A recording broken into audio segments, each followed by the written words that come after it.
lo, he is there, believe him not.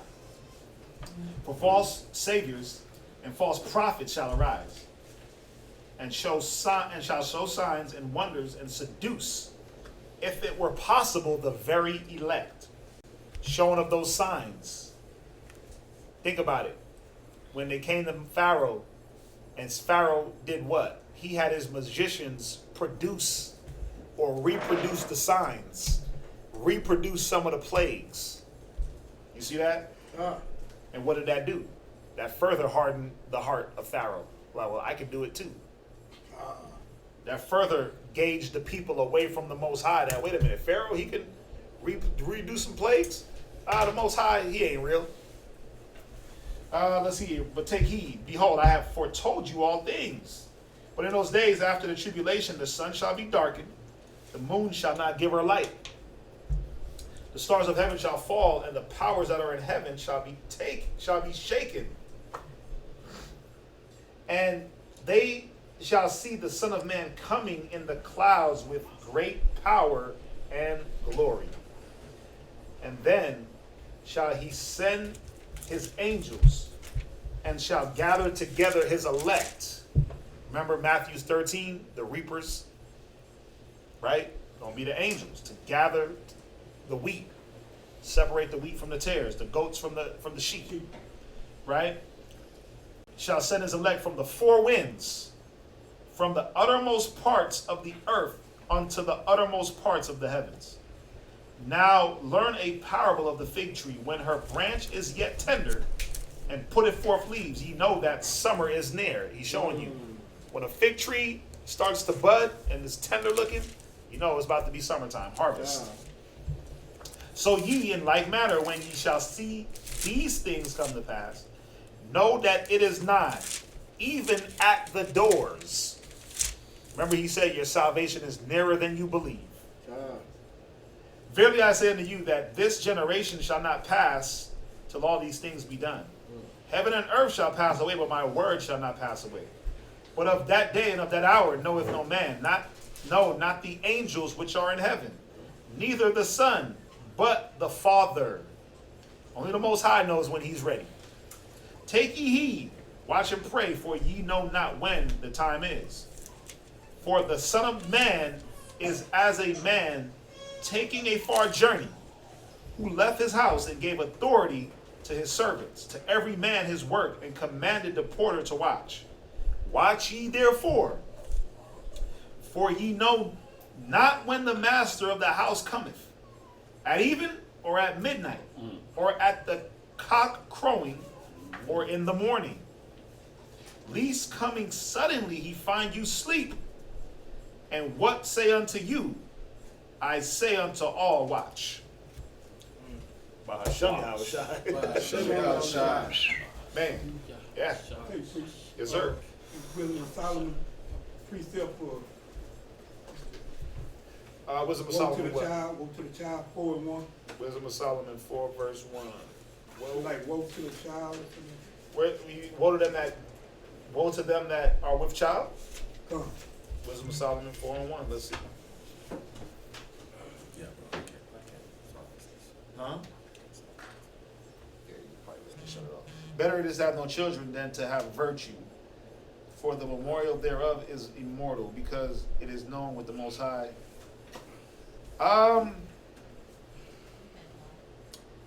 Not really. No. Better is it to have no children.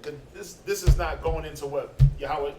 There was a reason why he was saying, "Woe to them that give suck." Remember, it wasn't just about children. He said, "Pray that your flight be not in winter." Why? Why not in winter? Thank you. It's showing that you're adding more tribulation to a tribulation. Right. You see, so that's why he was bringing that out. Not that it was bad to have children, because there's other precepts that say, be not happy in the multitude of ungodly children, right. Ungodly sons, right? But then it comes back and says that having children is a blessing. Mm-hmm. It says, blessed is the man whose quiver is full, right? Full of arrows. So he's not saying that. Remember, it's not saying. These are saying more about better is it to have no children, and to have virtue, for the memorial, this is going more into characteristics. What do people have? People, they yearn for children, but they're wicked as hell. They don't teach them nothing. Right. So he's saying better it is to have no children than to have virtue and character. Where Yahawashi was saying, listen, it's going to be rough for the ones that have children at this time. Hopefully it's not the Sabbath day. And hopefully it's not winter time. Why? Because you're going to have some that, it's the Sabbath. We can't move. Got to sit here. Well, you're going to die. You're going to have some that, it's too cold to go out. They're going to die in the cold. Right? And you're going to have some that when they have children, their care for the children is going to be more than even caring for themselves. And what happened? They're going to die from that. So that's what he was going into the showing. Not that it's wicked. Winter ain't wicked. Children ain't wicked. The Sabbath ain't wicked. This rain is wicked, though. Mm-hmm. Dang. Yeah, cleared up a little bit. Yeah. I'm just looking for more scripture for that question. I mean, that was it for the reading. It didn't go as long as I thought. So that was a long reading. It was like 5 full chapters. Yeah, but that was 5 full chapters. Any questions on the reading? I know there was a question that was sent to me. Does anybody have anything off the top? Did we get back on? Yes. Oh. Yeah. I have What's that? a question on topic. So, in the first coming of Christ, he came in peace, and you know what I'm saying? Wait, say that one more time. In the first coming of Christ, he came for peace, right? That's what the scripture says. Right. He came to teach. Mm-hmm. Kind. So hypothetically speaking, if it was a time of destruction, would the Israelites been taken out first? What do you mean? Elaborate more on what you're saying. Okay, so he came to save Israel. Right. Right? Because they were off. Because they were sinning. Right. And even in the time of Christ, there was a lot of unbelievers in him. And there was a lot of mockers and people mocking him. Right. And again, hypothetically speaking, Verse 15. Chapter. since he came to save the world of Israel, if he would have came for destruction at that time, we would have got killed first, right? Then the rest of the world? Or not necessarily, but Well, go to 1 Peter 4:17. I don't understand this question. I don't understand the question either, but going off of what you're saying, so what you're asking is if Yahawashi, the first time Yahawashi came, I get what you're saying. Yeah. The first time Yahawashi came, if he was coming to destroy, would it have been Israel first? That's the question. Well, that depends on the circumstances, because when he comes, who's he coming to destroy first? When Yahawashi comes and busts through, Edom? he got to destroy the nations, Yep. right? He got to destroy Esau. He got to destroy the one that is puffed up in pride. Right. He got to destroy the most powerful adversary. Then he gonna deal with us, right? So don't go there. But it's circumstantial. Like when he came, I can't answer your question based on a hypothetical. Yeah. Right? Because we know we know how when he comes this second time, why, how, we don't know when, but we know where, what, why, how. We just don't know when. So I can't answer that based on a hypothetical, because why is he coming to destroy Esau first? And the nations. Because of their track record throughout the history. Right, because they're going to be fighting each other, and then they're going to try to fight him. It says you that in Ezra. So what does he got to do? He got to wipe them out. Then what's going to happen with us? He's going to take out, 2/3 is going to be cut, 1/3 saved. But see, remember, it ain't like this is going to be happening in a month time span. It's all simultaneously happening in what? An hour. Yeah. We're going to be started in an hour. In an hour. So there's a lot of different things that's going to be happening simultaneously where they're going to come, they're going to be fighting, he's going to wipe them out, and then we're going to be being saved at that time, because when they're fighting, what are they going to be sending across the rivers?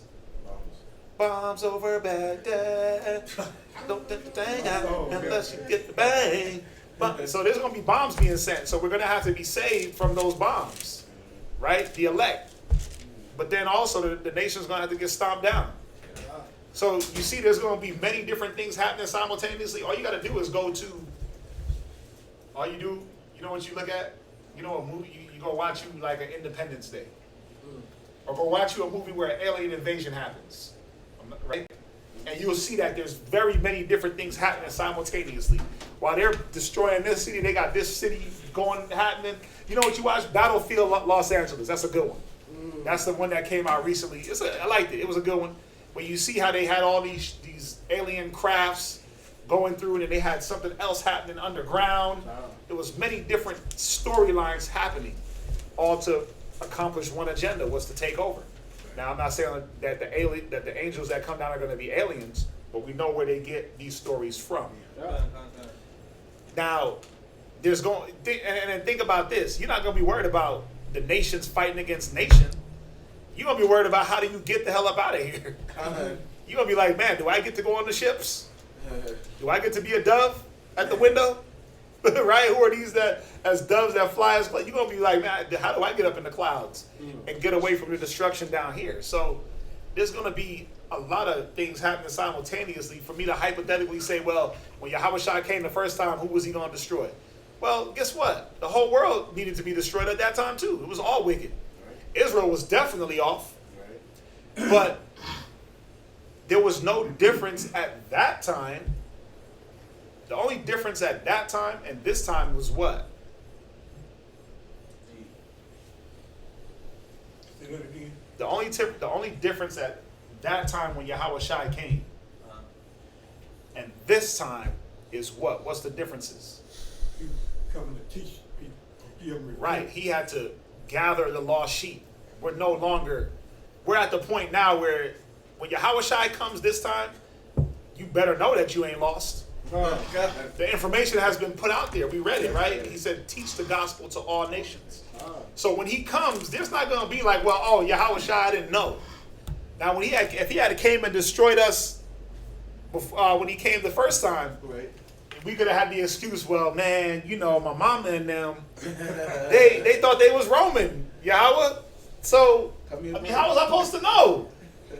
He would have been justified. But this time, you got to remember, the Most High, he tells us to be found blameless, right? You think he ain't going to be found blameless? When he destroys 2/3 of Israel, when he just rips through America, when he rips through these nations, he's going to have reason and cause because he's letting them build up. Go to Maccabees real fast. Go to Maccabees. Let's see here. Let me find it. I think it's in 2nd Maccabees.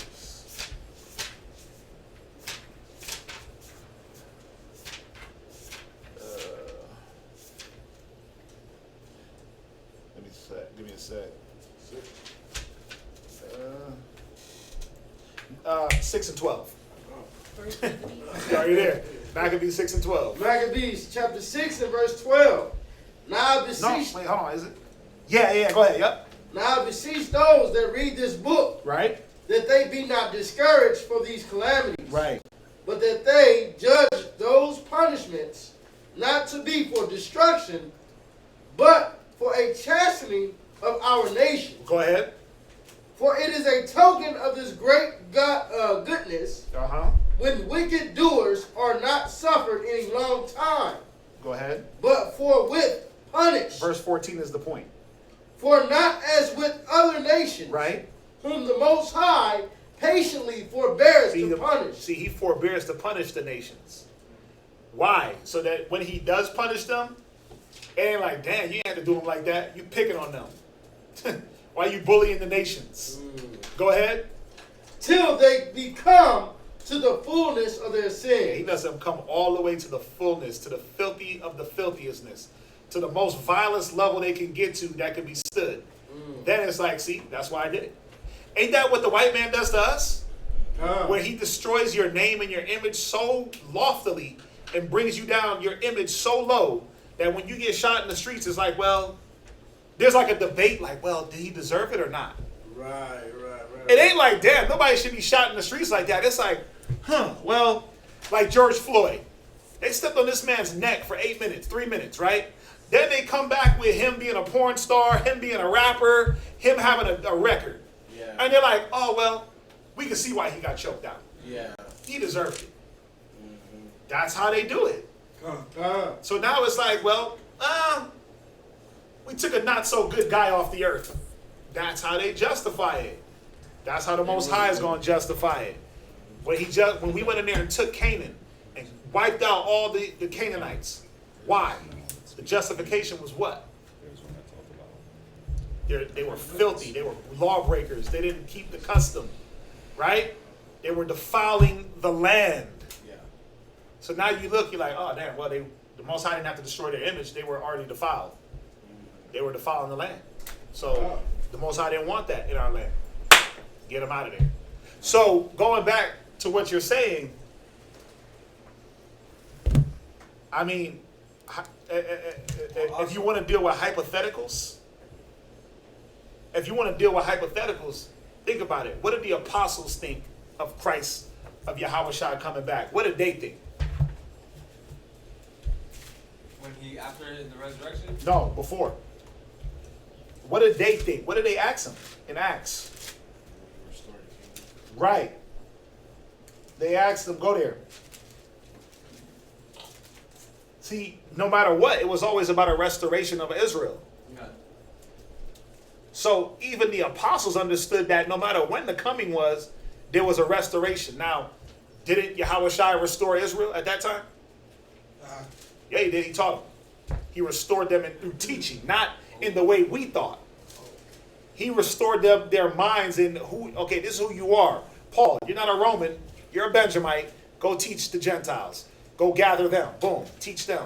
Peter, go get the Israelites that know they're Israel and make sure you get them straight on the right path. Get them out of being Old Testament Hebrews, right? Get them out of the Sabbath is for, you're a slave to the Sabbath. You can't cook and light a fire. Get them out of that and teach them the right way. So he did restore us in teaching.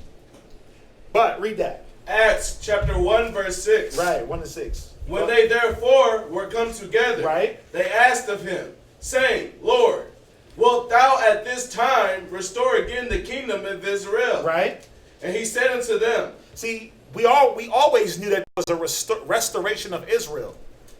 What was prophesied in the Old Testament? 2/3 had to be cut off.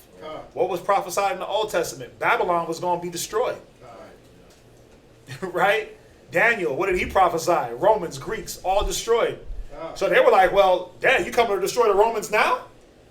So your question, who was going to get punished first? All the wicked were going to get punished at the same damn time. Just like now, the wicked of Israel and the wicked of the nations are going to get punished at the same time. Because while they're dropping bombs on each other, the righteous is going to be picked up, and the wicked of the world, no matter what nation, they're going to get burnt up. Yeah.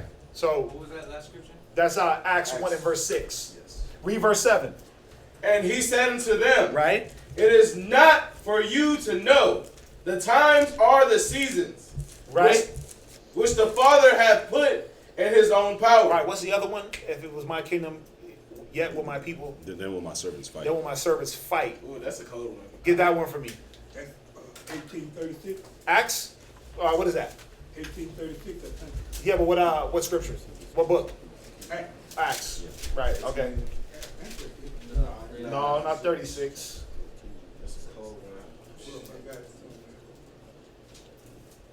No, we don't got to go there because that's not on what I'm trying to. That's not what I was bringing out.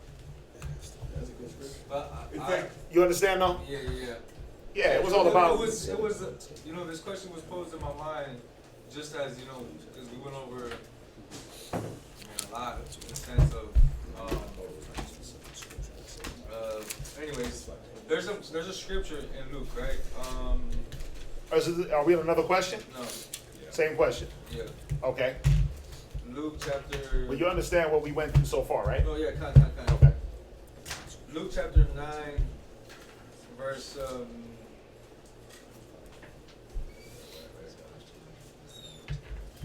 chapter 9. Yeah, I see it.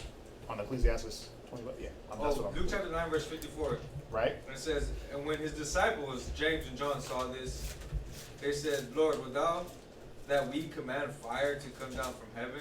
Right. This is when they went into the cities to go teach, and this city did not receive them. Yeah. I forget, what city is that? Luke what? Well, Luke. What? Samaritans, they went to the Samaritans. Right. Well, this is the Samaritans, but Luke chapter 9, verse 54. Right. Luke 9:54. Right. They went to the Samaritans. Go ahead. And consume them even as Elias did. Right. But I mean, I do understand. I do understand the explanation, and that, you know, when he comes, the second coming, within the hour of his glory and destruction, you know, people are gonna get died. Yeah. I definitely don't want to know that. I'm asking. Yeah, because that's when it all boils down to it. Who's going to be saved? Israel. The righteous of Israel. Who's going to be destroyed? The wicked. The wicked of Israel and the wicked of the nations. God. Yeah, So that's the thing. They're going to be wiped out. What's that? That one you were looking for is John chapter 18, verse 36. That's 1836. Read it. I know one of them. Yahawashi answered, You like me? Go ahead. my kingdom is not of this world. Right, that's not it. That's not it. That's not the. No, that's the one, but that don't go with what we're saying. But go ahead. Yeah. Read it. Kind of. If my kingdom were of this world, then would my servants fight Right. that I should not be delivered to the Jews? Right. But now is my kingdom not from hence. Right. That popped in my mind, but that doesn't have anything to do with what we're going over. But yeah, that's the scripture. So we good on that question? There's one online, Ecclesiasticus 25:2. Somebody go there. The question is, Shalom, is Ecclesiasticus 2:25 saying that a poor man that is proud is prideful? Is it saying that you shouldn't be proud of being in a poor state or poor period? Let's read it. 25, sir? 25:2. Yep. Ecclesiasticus chapter 25, verse 2. 3 sorts of men my soul hated, and I am greatly offended at their life. A poor man that is proud. So it's telling you a poor man that is prideful. He said he hates that. Not that being poor makes you prideful, or not that saying that a poor man that is proud is prideful, or saying that a poor man. What it's saying is that, think about it. A poor man that's prideful. What's an example? I want y'all to think about it. What's an example of a poor man that's prideful? Too proud to ask for help. Not understanding the difference between, there's a difference between a poor man that needs help and just a straight beggar. Right? There's a difference. Now, a man that needs help, his pride does what? A man that might not have it, his pride does what? Stops you from asking. The Most High, or accepting help. Right? Think about it. The scriptures say that Yahawashi said it, the law said it, there was always going to be poor amongst us. Why? What did it always have? What did having a poor man with you or around you always kept you in? It kept you in that brotherhood mind that I got to give to get my blessing, and you can't be so prideful that you ain't going to take what I'm giving. Because it works two ways. Why are you going to stop my blessing for your pride? Oh, you too proud to accept, like they say, beggars can't be choosers?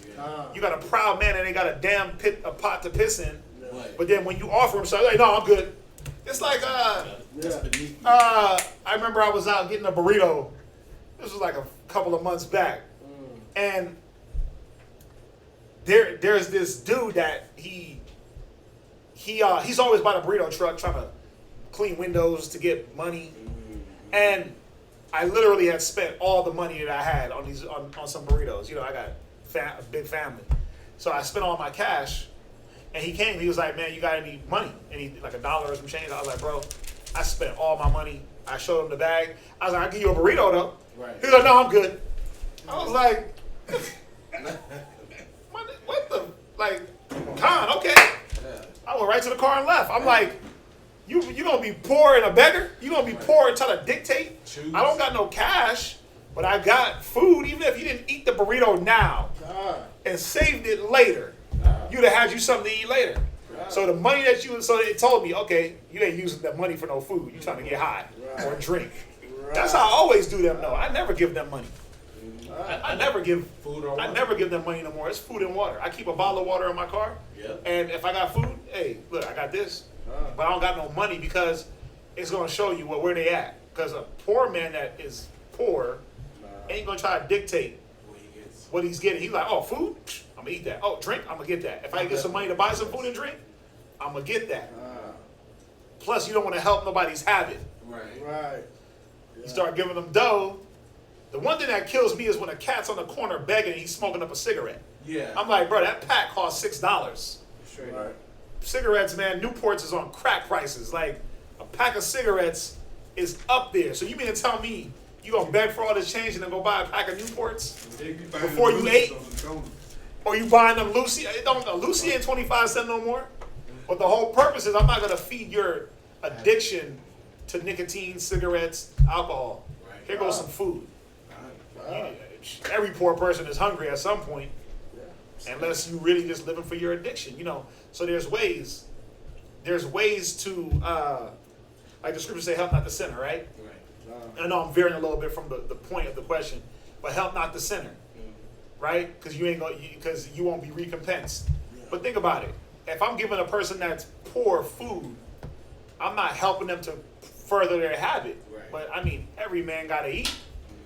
And if he is proud enough to say, well, screw this burrito, and throw the burrito away, there's something wrong.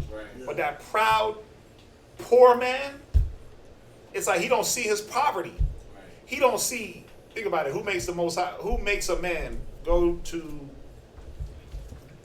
before I get to you, Ricardo, go to Ecclesiasticus 2?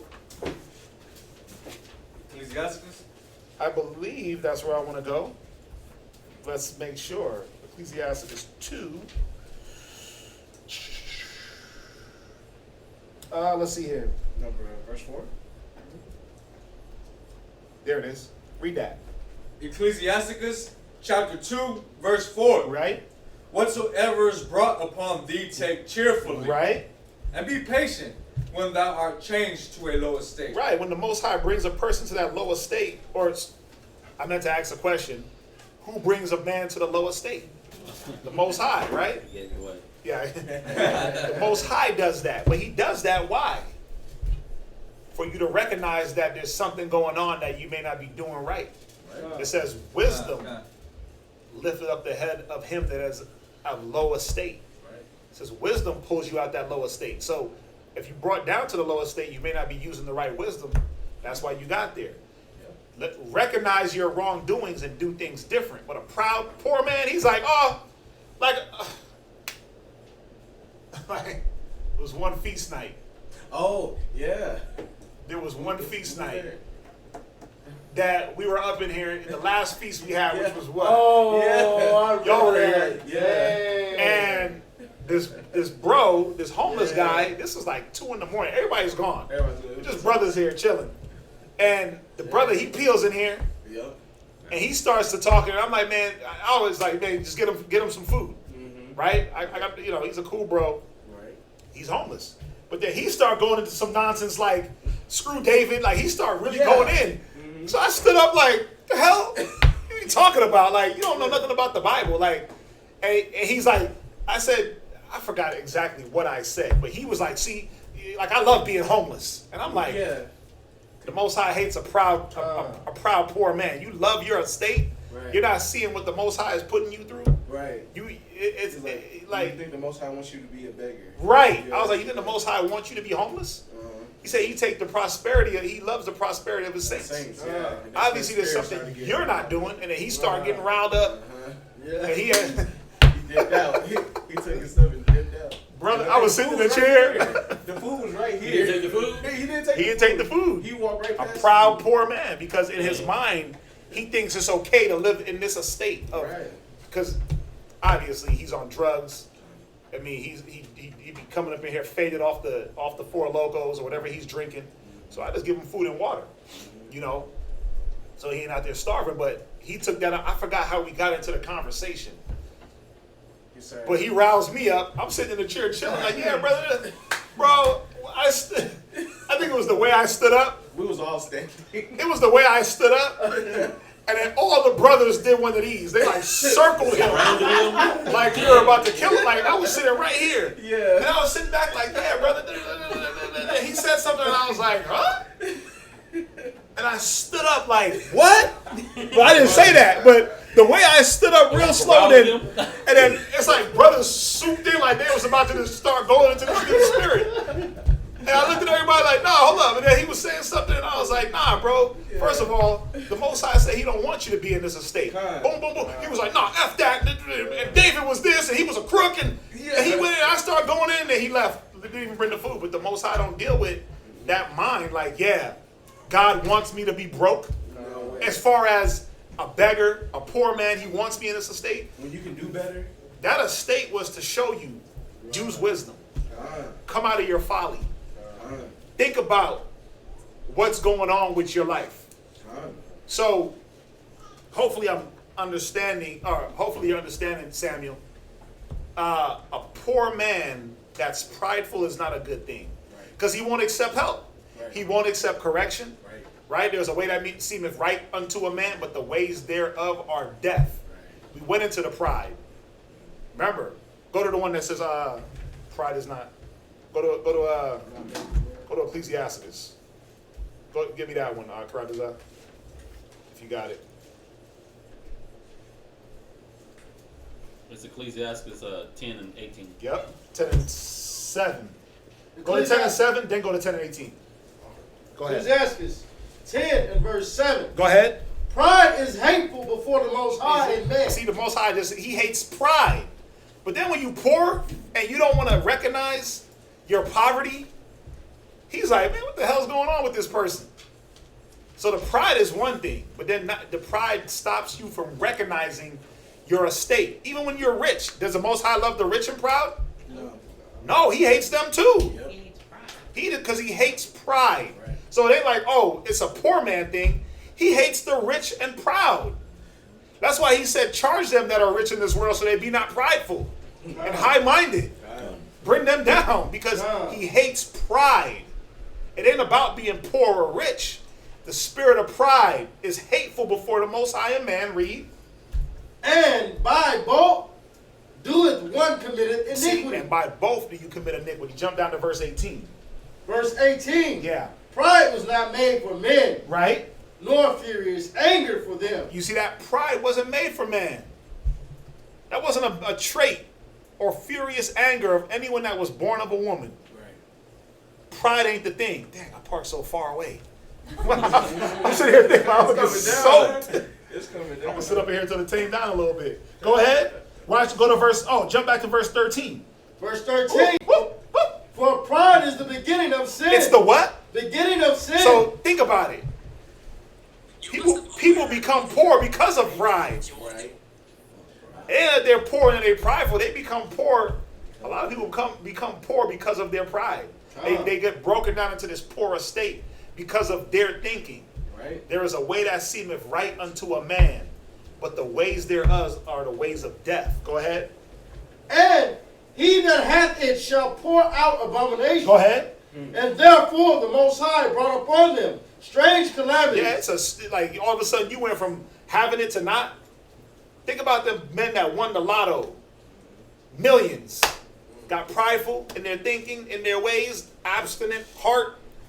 Can't be persuaded in one way or the other. I'm going to do things the way I want. Now you broke. Right. Strange calamities. Go ahead. And overthrew them utterly. Right. Go ahead. The Most High has cast down the thrones of proud princes. You see that? The rich, proud princes, they got cast down. And what happens, read? And set up the meek in their stead. Right. Go ahead. The Most High hath plucked up the roots of the proud nation. Right, because he said he give grace unto the humble and resisteth the proud. Yes. Doesn't matter if you proud rich or proud poor, you're going to get resisted. And if you proud poor, you're going to stay poor. And if you proud rich, you're going to get poor. Yeah, yeah. Because of pride. Pride does not allow you to recognize your estate. Y'all understand this? It doesn't allow you to see things objectively with wisdom. You see your own opinion. You see the way you want things to go. All right. Do you have a camp in Connecticut? Shalom. That boy Polo. Oh, Cincinnati. Dang. No, we don't have a school in Cincinnati. The closest we are to Cincinnati, truthfully, would be Virginia. That's the closest. Cincinnati, Ohio? Yeah, that's the closest right now. We're working on some things. Yeah. Keep watching. And you never know, man. We might be able to pop up in your city. Maybe. Open up shop. Just keep watching, keep being patient, show that diligence. You never know. I mean, we never thought we'd be showing up in Yonkers, right, with Mustafa, but he showed the diligence, he showed the patience, he showed that distance wasn't going to be the limitation to his learning. And we're trying to make efforts. We've made some efforts to go out there, and we're trying to make more efforts to be a little bit more consistent. So we're not there now, but we can be. All right? Burritos. Burrito, baby donkey, right? Wait, what? Yeah, that's some Ricardo said. Yeah. Was it during drills? Yeah, because burrito is... Oh, burro. Burro is donkey in Spanish, Yeah, right? Burro? Yeah, so burrito is little donkey. Damn. Okay, why they call that? That's what you had.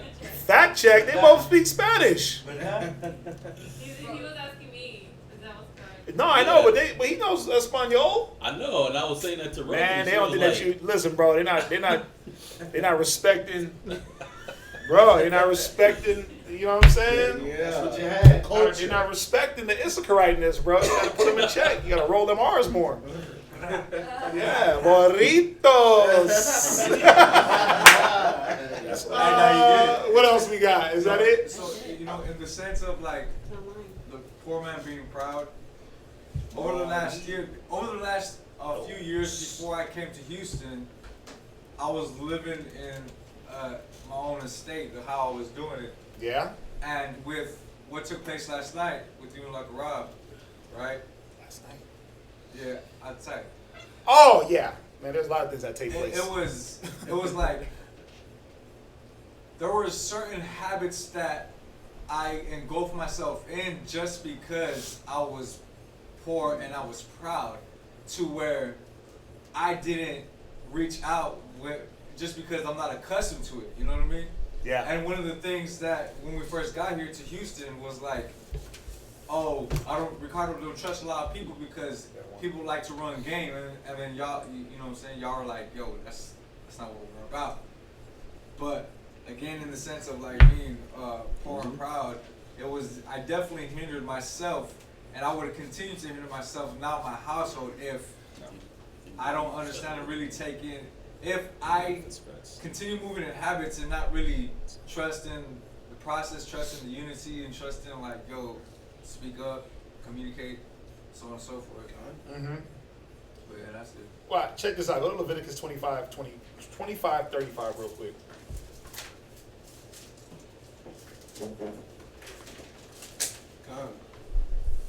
Leviticus. And it's funny because I got a nice little class already done on this subject, which is crazy. Nice. I would drop probably Monday. Read that real quick. Leviticus chapter 25, verse 35. Mm-hmm. And if thy brother be waxen poor and fallen in decay with thee, Right? then thou shalt relieve him. Thou shalt relieve him. But think about the ones that are prideful. They're like, no, I'm good. I'll fix something. No, I'm good. I'm going to figure it out.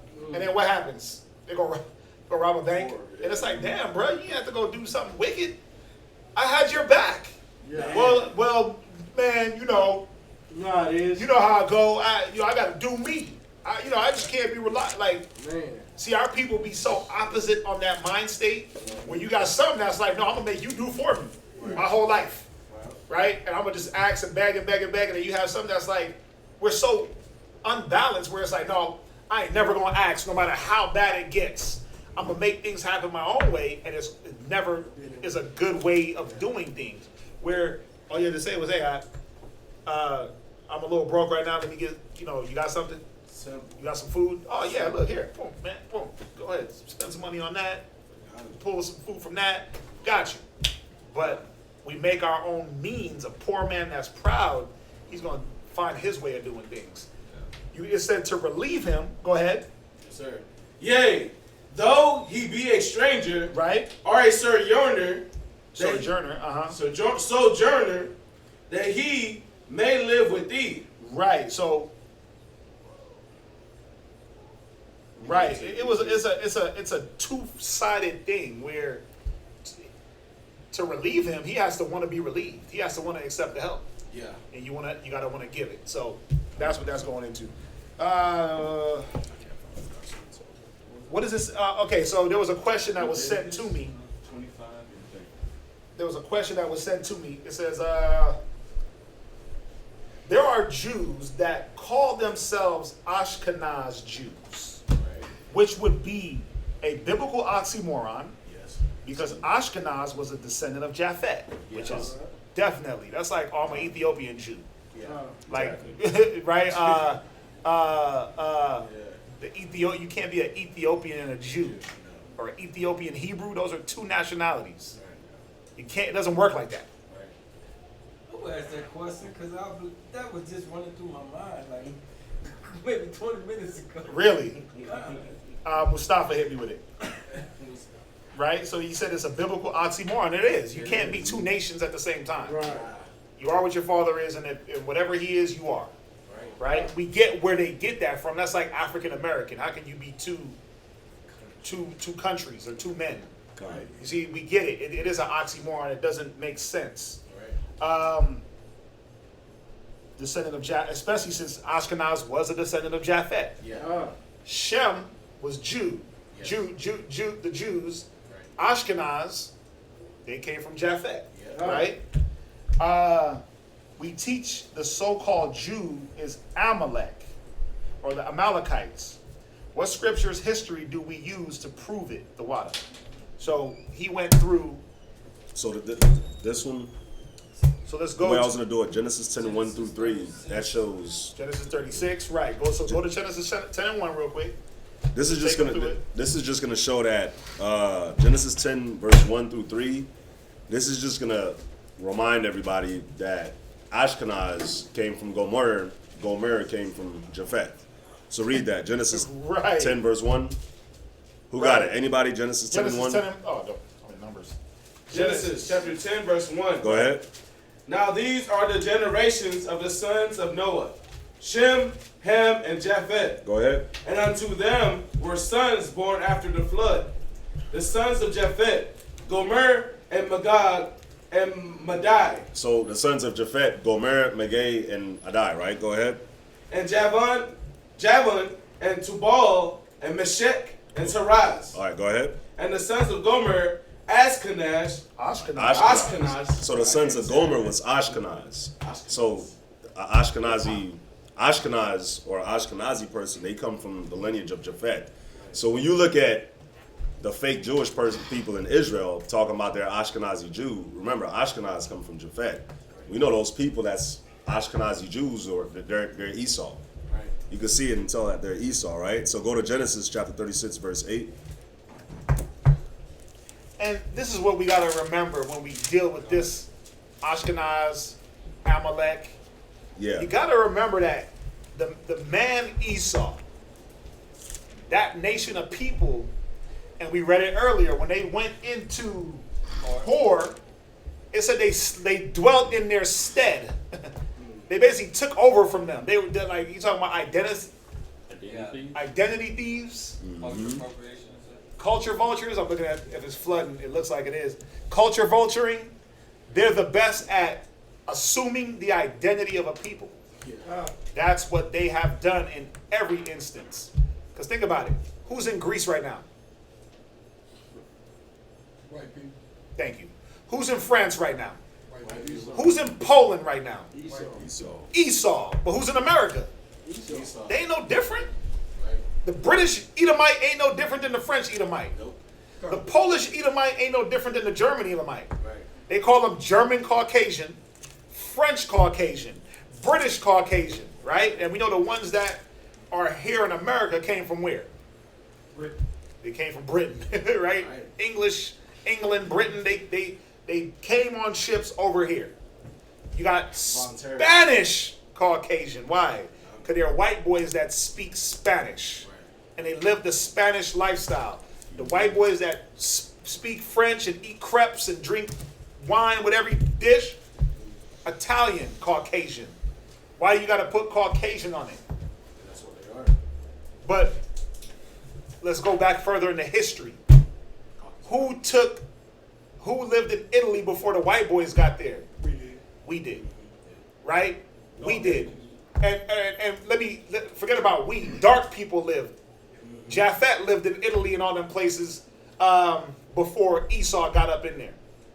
They did. When you look at the migration of Shem, Ham, and Japhet, we know where Ham went. They went into what you know now as Africa. I like to add this too. Yeah. That's why they call themselves Scottish, Irish, Thank you. British. Thank you. Call- Ish. Jewish. That is. Because they're not the real They're people. not the real people. Spanish. Spanish, Man. Jewish.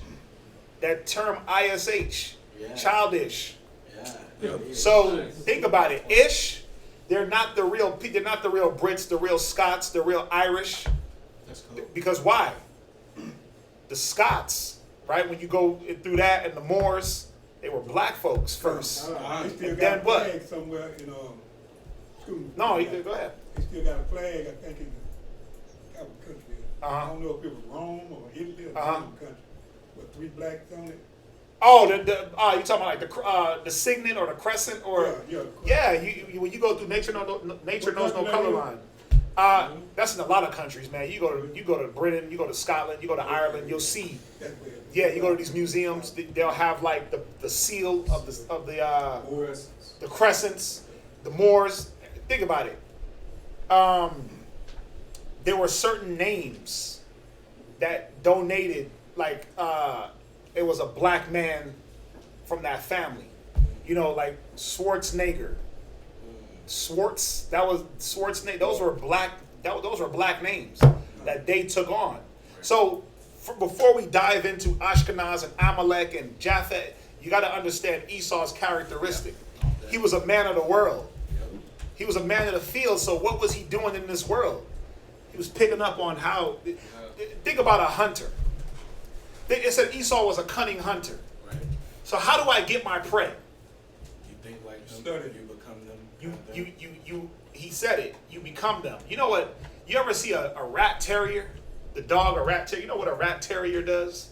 Before it goes and hunts mice, a rat terrier hunts rats. Small little dog. They roll themselves in poop. They roll themselves in the elements to disguise themselves so they cannot be picked up by the rats or whatever they hunt. Wow. Snakes. So that way they can go burrow into these holes and drive out the rats, the snakes, whatever. What does Esau do? When he wants to go hunt deers, what does he do? It's deer. Thank you. He goes, he disguises himself as a leaf, right? Yeah. He don't leave him hanging. That's the same thing. But he disguises himself as a leaf, as a tree, throws on his camo, and he smells like piss. Right. Deer poop, deer urine, deer testosterone, pheromone. He pheromones himself down to disguise himself. He becomes that animal. Right. Figuratively, he becomes that animal. Right? Why, if he's hunting animals and he got to do that, didn't he do that when he hunted people? Oh yes. Like a chameleon. Esau is a vagabond. He's a vagabond on the earth. It said he knows how to go through, wipe people out, and become them. Yep. This is what Esau has done. So this is what we got to understand. Is Esau Shemitic? Wow. Yeah. Of course he is. He comes from Shem. Yep. by blood. But guess what Esau is also? Son of the devil. Esau is also Japhetic, and he's also Hamitic. Why do I say that? Yeah. Not by his blood, but go to Egypt. Yep. Is that the real Egyptians? Or is that Esau, through wars and fighting, pushing the real Egyptians out and assuming an identity? So now he's Ham, right? Yep. Or in a roundabout way. He's also the Assyrian. He's also this. He's also the Iraqis. Because he's mixed in. I'll bring it to you on this level, or on this point. The 12 tribes of Israel are Shemitic, right? Yes. But aren't we Hamitic and Japhetic? Why do I say that? Aren't we mingled in with every people? Yeah. So think about it. Israel took on the same characteristics. He just did it better. Right. He literally took them over. he wiped out certain people and became them, where we ain't wiping nobody out. Right. We're just grafted into every single nation on this earth. So you'll see Israelites stuck in Edomite land. Yeah. And you're like, oh no, that's an Israelite. His daddy all the way back down, he's an Israelite. Right. And we're just all through the world. So think about it. We did the same things parallel, but on a different whole level, where Esau literally assumed identities. We got mixed up in the identity of other people. It was planned like that by design. So you got to understand this concept when you jump into this Japhet, Esau. Who is Japhet? Who is Esau? Who is this? Who is that? Esau, listen, again, the power of the sword gives you the edge to be able to take over and rule. And you can be whatever you want to be. Yep. The victor tells the tale. He tells the tale, his story, but you can be whatever you want to be when you got that blessing that Esau has. I mean, y'all understand this, right? So it's not, don't let your mind be deceived. The Russians, who are they?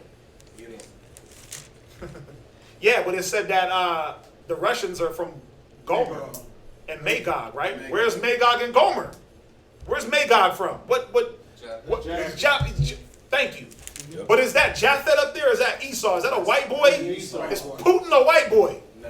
Who is white boy? Is Putin a Edomite? That's definitely white. But what about Gog and Magog? Right? But that's my point. Yeah. They got dissolved out, wiped out, and Esau is in his stead. That's some monster stuff, man. I mean, it's not far-fetched when you look at the Native Indians. Exactly. Yeah.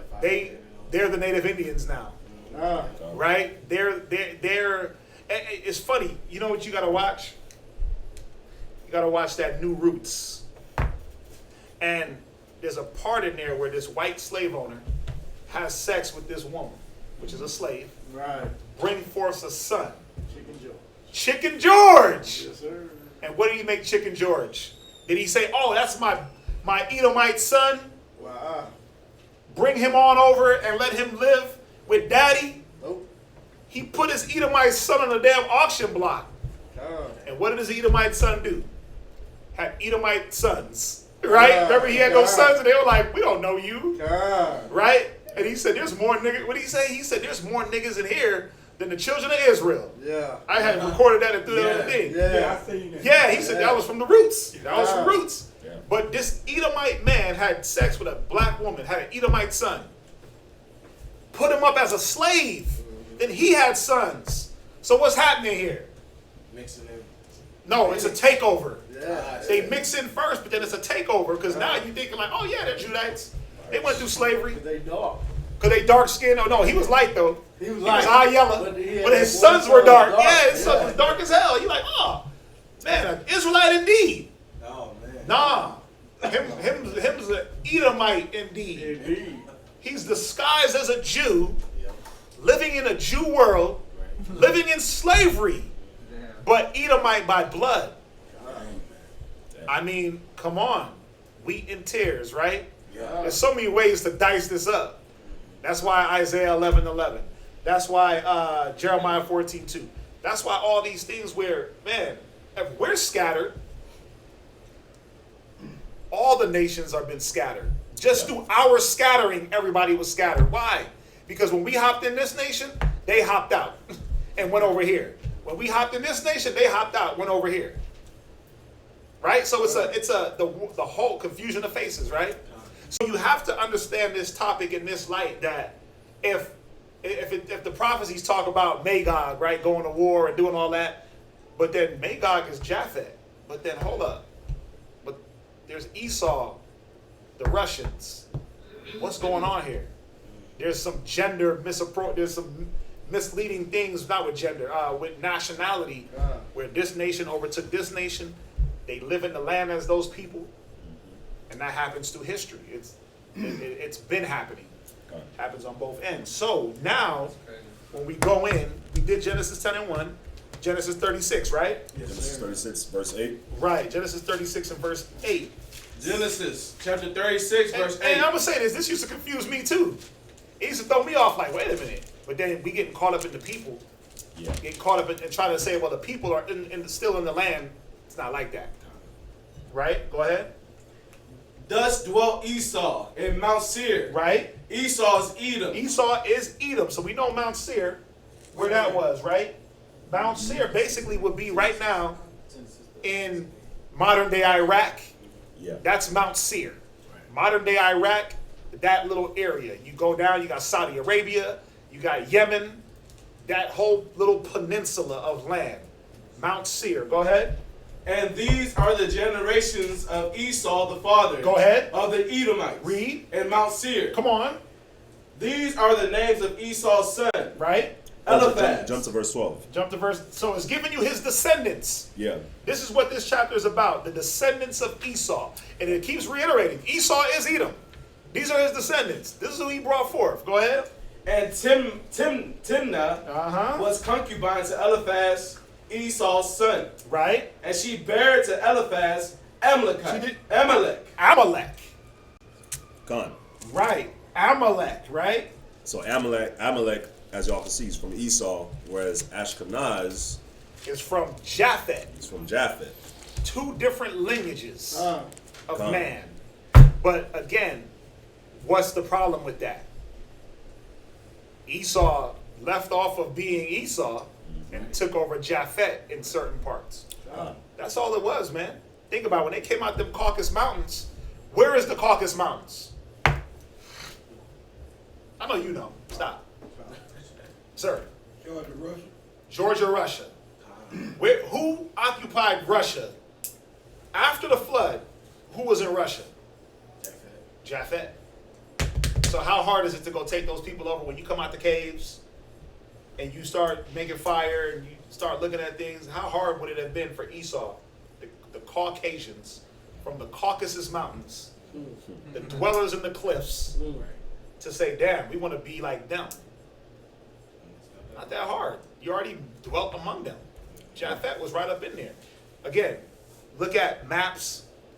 Look at I always talk about that Bible Atlas. It's real good because it shows you where Japhet went when the ark landed in Turkey, Mount Ararat.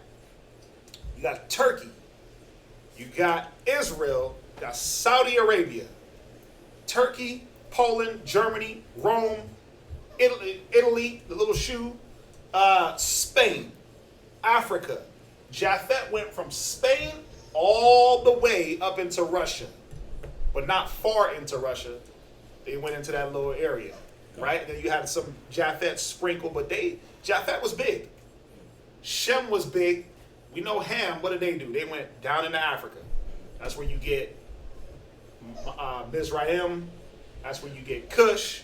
That's where you get the Ethiopians. That's the Canaanites, the Hittites, the Perizzites, the Jebusites, the Canaanites. That's where you get all of them, right? You just got to understand the migration of people. People migrate. Land don't change. Right. People change. At one time, this was Gadite land, right? All of America. Now, whose land is it? Esau's land. That didn't happen that long ago. You see what I'm saying? So you just got to understand that people move around. Nationalities change because of understanding. My people are destroyed for lack of knowledge. That's how nationalities change. I was. That's how nationalities change, man. It's like a Jamaican that's born in America, and he goes to Jamaica, and he's like, yeah, I'm Jamaican. He's like, no, you're not. No, you're not. Both his parents could be full-bred Jamaicans that just left the island yesterday. You ain't Jamaican because you weren't born in the land. That's how they look at it. We know that that's not what it is. Yep. You are what your father is. They don't look at it. Nobody looks at it in that way. They look at what land you were born in. So I always say, well, what if you're born in what if you're an American born in Jamaican airspace? They give you a passport? Hell no, they don't give you no passport. It don't work like that. Else I'll just be planning. I don't know what I do.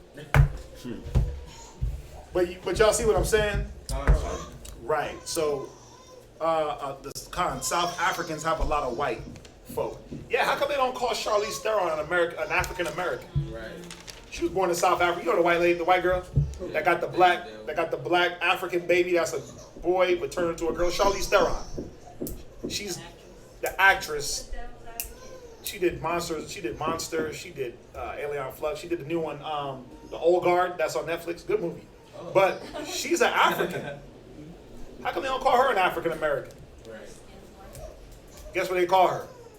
A South African Caucasian. Exactly. No matter what, there's Caucasian always associated on her driver license. Right. Caucasian. Yeah. Because that's her lineage from the Caucasus Mountains. They know. Yeah. They don't call her African American. She's really an African American if you want to have the term. Yeah, if you want to She be was real. born in Africa and she lives in America. Yep. They don't call her African American. And think about it. There's more white people in South Africa than them, the actual Negro, like a black man. Yep. South Africa is, Take it over. come on. White people have been up in there forever. They overtook that land. Yep. And they're called South Africans because of where they were born. They're still Caucasians They though. want to be called Afrikaners. Africanus? No. Oh, like the man Scipio? Yeah, Scipio Africanus. Africanus is my name. Who had their hand up? So, Mustafa. Are we not done yet, right? Nah, I was gonna hit Numbers 14. I'm not gonna hit the rest of it. I'm gonna hit Numbers 14. That's and then Numbers 33. Okay, go there. Numbers what? Go to Numbers chapter 14 and That's verse. 24. Yeah, I know. Oh, Go to Numbers chapter 14 and verse. Do verse 25. Numbers chapter 14, verse 25. Go ahead. Now the Amalekites and the Canaanites dwell in the valley. Go ahead. Tomorrow turn you and get you into the wilderness by the way of the Red Sea. Now go to Numbers chapter 33 and verse 55. So my reason for going here is showing that the Amalekites, which are Edomites, and the Canaanites, which are Hamites, they both dwelt in the land of Canaan, right? So go ahead. So with them both dwelling in the land of Canaan, this verse 55 is going to give some more understanding. But And why is that so hard yeah, to not believe? Because this is the Red Sea down here, right? Land of Edom, land of Canaan, right next to each other. right next to each other. Edom was always right up under us. Right. They were always there. When they got their land of Edom, Seir, Bozrah, they were always right there, man, like a thorn. Yeah. Like the script, right? They was grabbing that heel, bro. Go ahead. Read verse 55. Numbers chapter 33, verse 55. But if you will not drive out the inhabitants of the land from before you, then it shall come to pass that those which ye let remain of them shall be pricks in your eyes.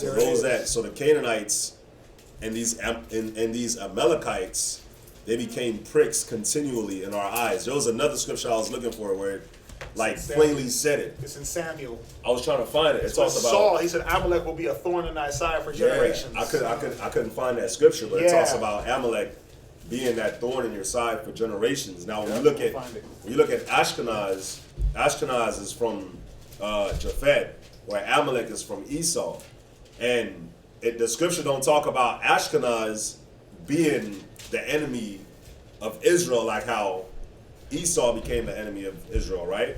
And then when you just through reading Obadiah and all that, but when you look at Esau, which tribe of Esau is the one that's the enemy to us the most? It was always Amalek. And then when you read the scripture, I couldn't find it. It said that Amalek was going to be a continual thorn in our side. So which one of the Edomites is the worst thorn in our side today? It's the damn yarmulke wearing Amalek. Amalekite. Yep. And just like it said, Canaan was going to be a thorn in our side, right? Think about it. How is Canaan, how is the Africans a thorn in our side to this day? Well, they got you thinking you from Kemet. Yep. Right. Egyptology. That throws our people off. That slavery was warranted because it said, "Cursed be Canaan; he'd be a servant of servants." God. And they think that you're Canaan. See how and that's what they misused the Bible back in slave days. Yeah. Yeah. Man, it's funny, man. I was doing some research on it, trying to find that scripture. You got Edomites on there talking about how Abraham ran into Amalek. I was like, Amalek wasn't even born yet. What are y'all talking about? Amalek wasn't born when he was in the land of Canaan. That don't make no sense. And then they were trying to say that Amalek was the Arabs. Nah. And I was like, but everybody knows that the Arabs is Ishmael. So what are y'all talking about? Right. But you know, that gave me a perspective just looking it up just now, that these rabbis and these so-called historians, they don't know nothing. And or they do know, but they put out misinformation to take people off. Because of course they would want to say that Amalek is the Arabs today. Why? Because over there in Israel, Israel's worst enemy right now is, the fake Jews living in Israel right now, their worst enemy is the Arabs. Because they're over there saying death to Israel and all that, right? Death to them. So, I hope that's it. Might be. But yeah, so I thought that Samuel had said it. Judges 2 and I what? thought Samuel said it too. 3. Wherefore I said, I will not drive them out before you, but they shall be thorns in your sides, and their God shall be. Well, this is talking about. Yeah.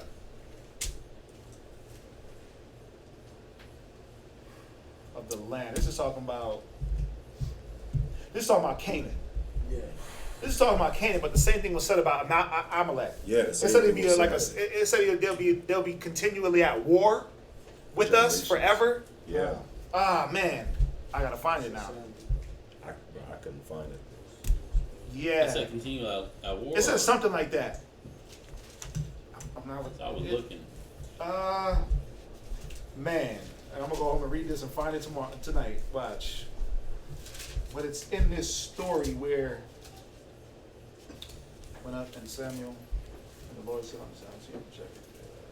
This is, man. Yeah, we gotta find it, but y'all get the point, right? Gun. Yeah.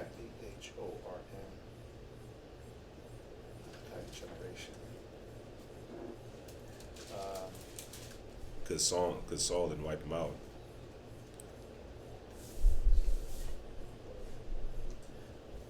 Malachite. Yeah, we'd have to look for it, man. Amalek.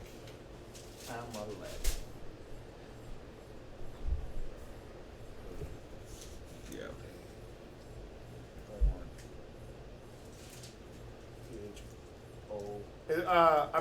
Is that it? Is that is that?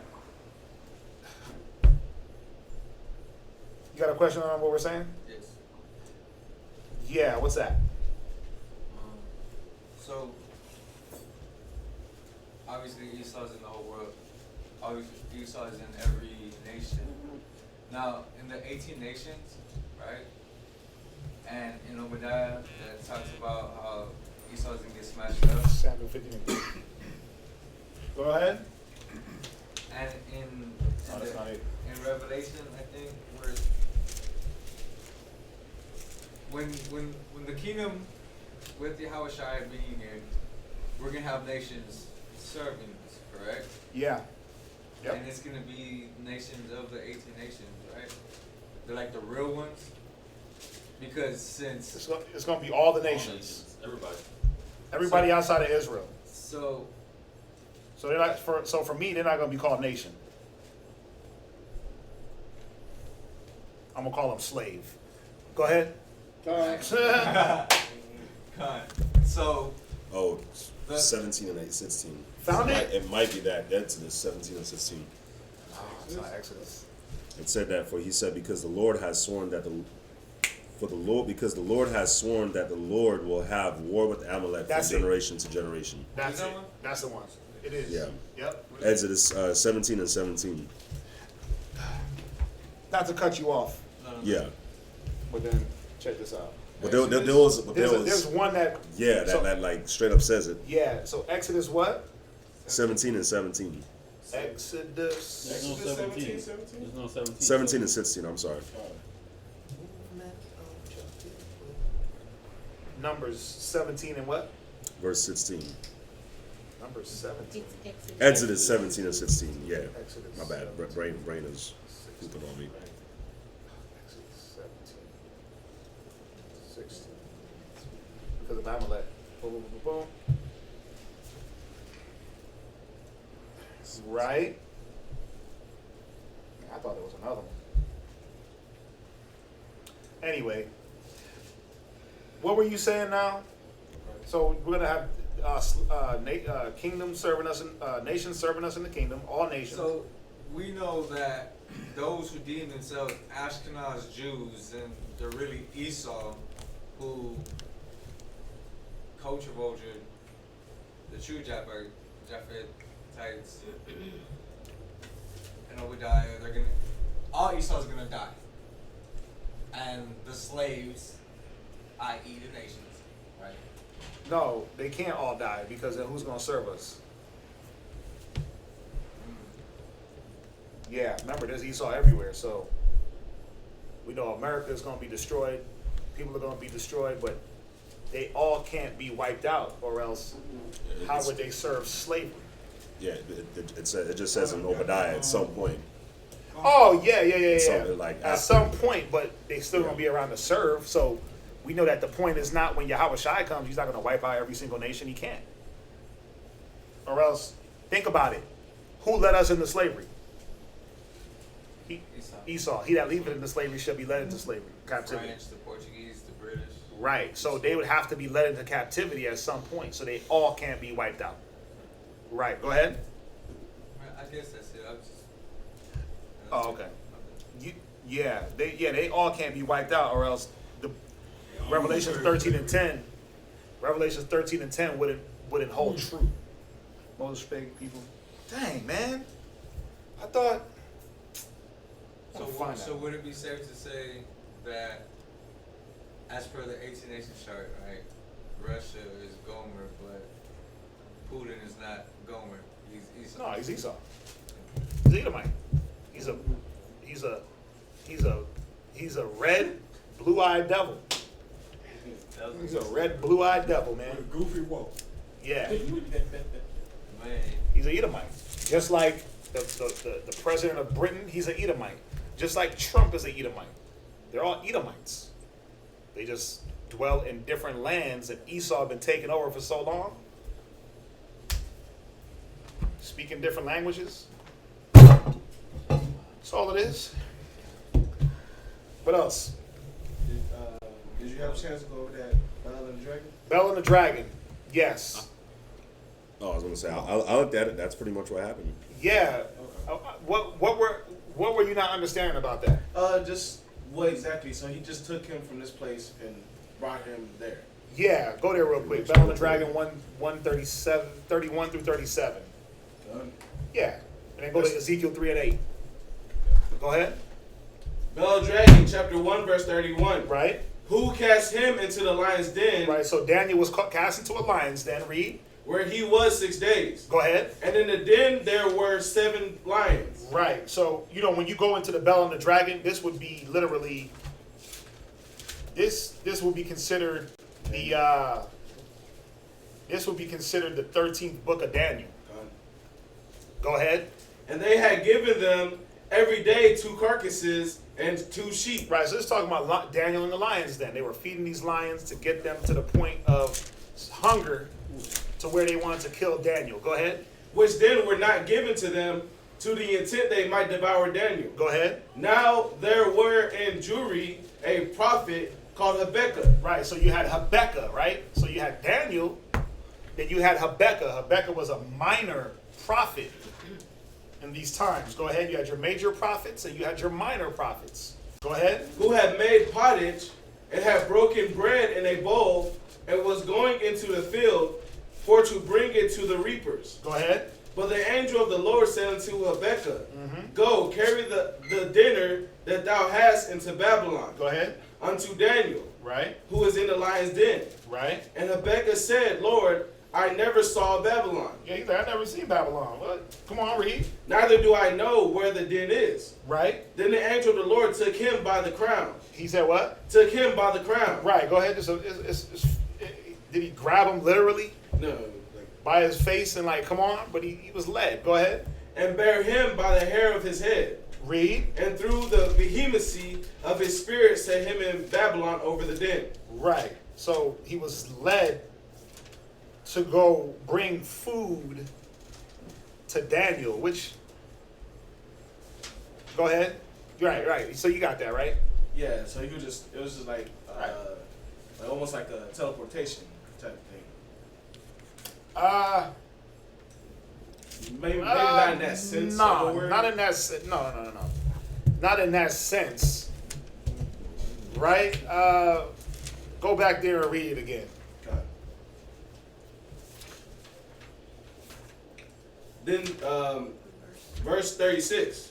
Right? Then the angel of the Lord took him by the crown. Right? And bare him by the hair of his head. Right? And through the vehemency of his spirit set him in Babylon over the den.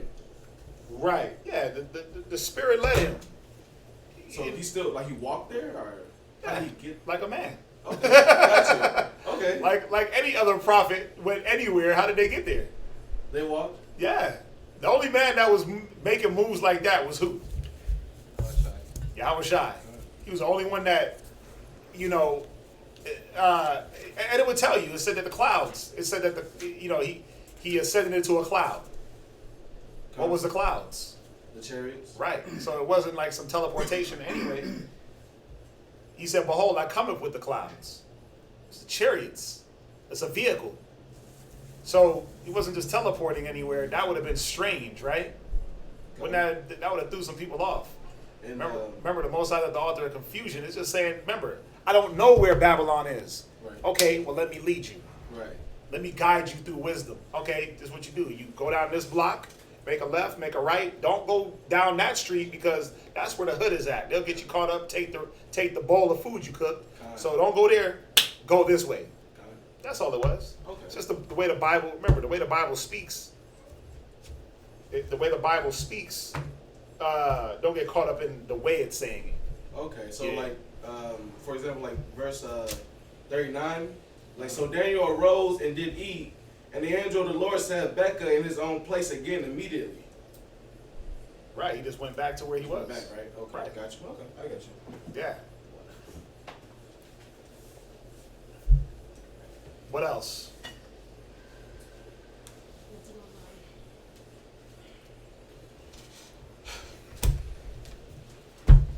That it? Con? Live? Is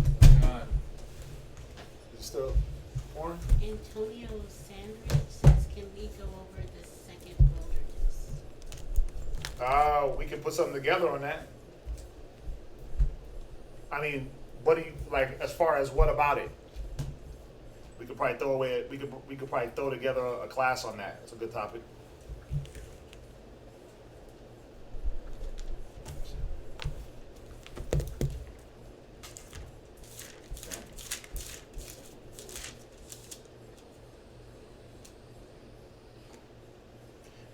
The wilderness. Yeah, we can get something together on that. That'd be a good little class topic.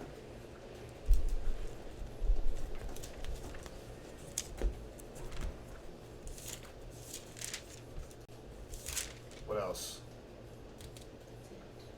That's it? All right. Well, yay.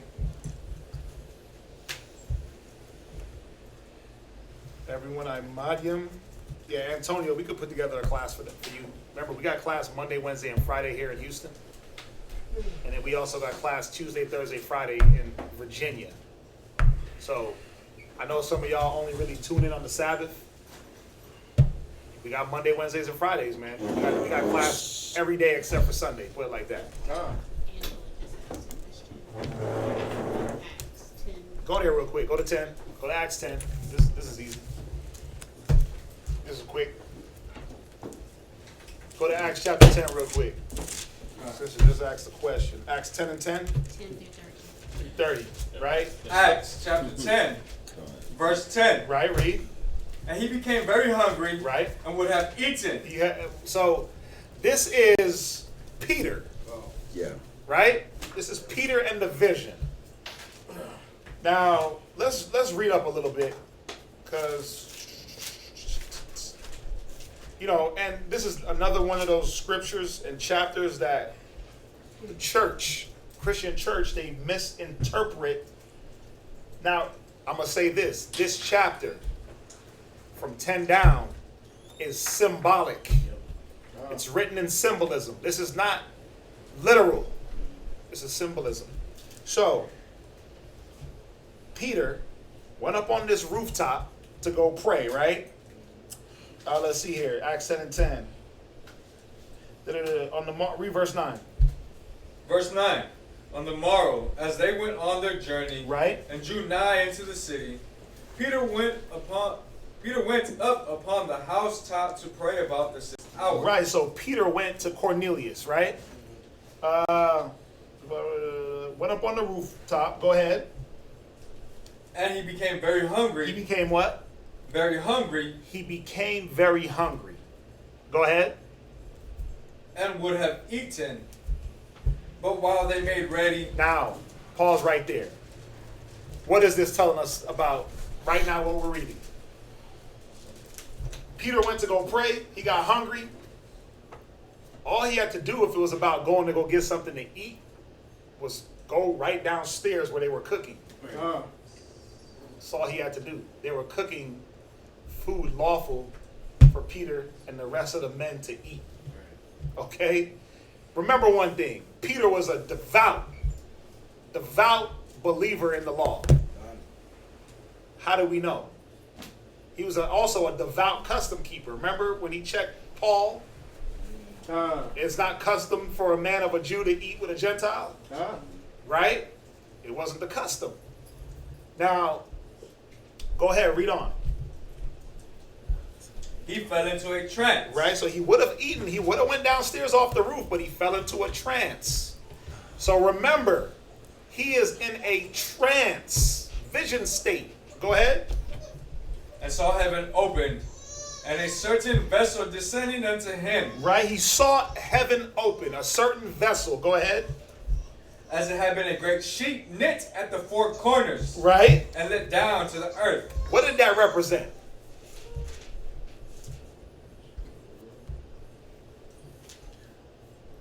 Go ahead, read on. Watch. Go ahead.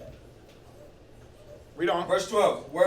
Wherein were all manner of four-footed beasts of the earth. Right? And wild beasts, and creeping things, and fowls of the air. Go to Psalms real quick. Somebody else get Psalms 70. I was a beast before thee. Psalms what? 73 and 12? 76 and 12? What did it mean by I'm gonna show y'all.